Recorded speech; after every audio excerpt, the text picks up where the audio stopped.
ভারতের সঙ্গে নতুন করে উত্তেজনা ছড়িয়ে পড়ায় নিয়ন্ত্রণ রেখা সংলগ্ন অঞ্চলের বাসিন্দাদের খাদ্য মজুত রাখার নির্দেশ দিয়েছে পাকিস্তান শাসিত কাশ্মীরের সরকার। এরই মধ্যে ওই অঞ্চলে খাদ্য, ওষুধ এবং প্রয়োজনীয় অন্যান্য সামগ্রীর সরবরাহ নিশ্চিত করতে আঞ্চলিক সরকার জরুরি তহবিলও গঠন করেছে।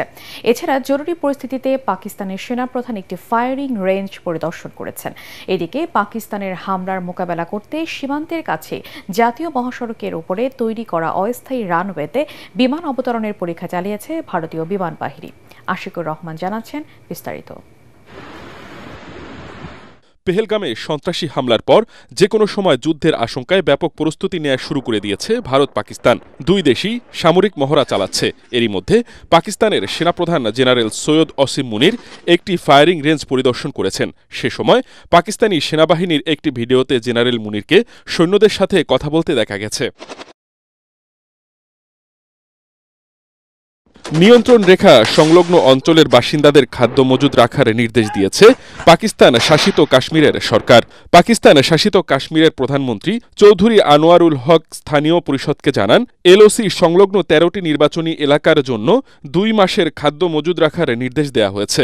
ওই অঞ্চলে খাদ্য, ওষুধ এবং প্রয়োজনীয় অন্যান্য সামগ্রী সরবরাহ নিশ্চিত করতে আঞ্চলিক সরকার ১০০ কোটি রুপি জরুরি তহবিল গঠন করেছে।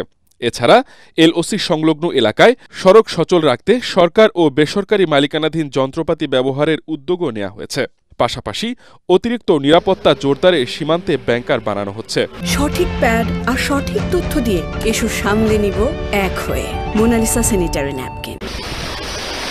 এদিকে পাকিস্তানের হামলা মোকাবেলা করতে সীমানার কাছেই তৈরি করা রানওয়েতে বিমান অবতরণ উড্ডয়নের পরীক্ষা নিরীক্ষা চালিয়েছে ভারতীয় বিমান বাহিনী।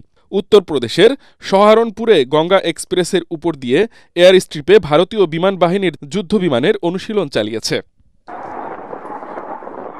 গত ২২ এপ্রিল ভারত শাসিত কাশ্মীরের পর্যটন কেন্দ্র পেহেলগামে বন্দুকধারীদের হামলায় ২৬ জন নিহত হওয়ার পর ভারত পাকিস্তানকে এ হামলার জন্য দায়ী করে। তবে ইসলামাবাদ সেই অভিযোগ অস্বীকার করেছে। এরপর থেকে টানা ৮ রাত ধরে এলওসি বরাবর গোলাগুলির খবর দিয়েছে ভারতীয় সেনাবাহিনী।